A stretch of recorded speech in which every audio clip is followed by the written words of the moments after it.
The land is barren, nothing more than a place for cows to roam.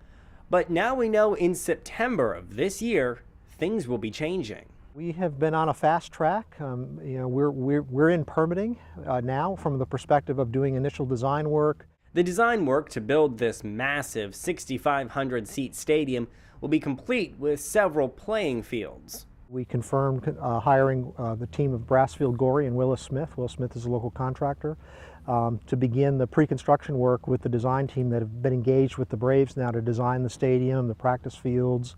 West Village's general manager Marty Black and his team have a lot of work to do.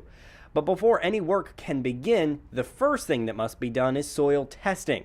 And when we were out reporting this story, we came upon the company doing that work. The Braves promise not to move their team once they come. And that's for the life of the time that we have debt on the property, so the 30-year period. In essence, for the next 30 years, you can almost guarantee the Braves will play spring training here in Northport. Backing out would be a very complicated and expensive venture. If they move before then, they have to pay all the debt off. Any of the money that they've had us raise as the county or the city, that all has to be reimbursed. So it's a pretty steep penalty to encourage them to stay. According to Black, the Braves have made clear they intend to stay. Between now and September, there's a couple of critical path items. In addition to the design that's going on and the permitting work, we have to file a grant application with the Florida Sports Foundation.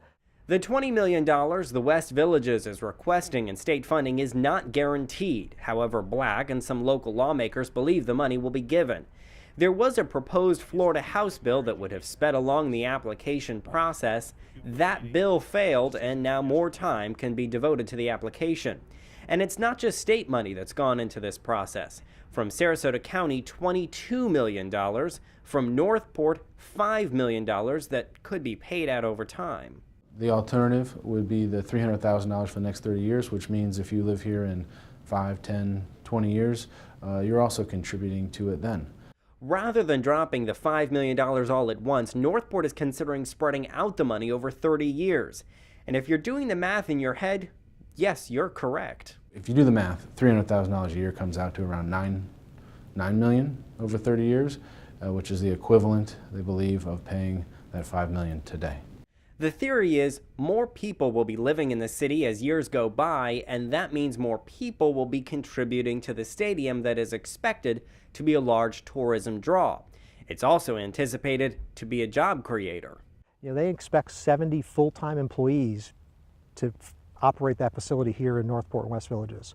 Those are new jobs. They're not here today. That doesn't count all of the hotels, restaurants, and other businesses expected to open up shop around the new stadium. And that brings us to opening day. Most builders shoot for a month of opening, but Black has a very specific date in mind. I made the contractor get up and said, okay, January 15, 2019, in order to start play in February, and they said, yep, we can do it.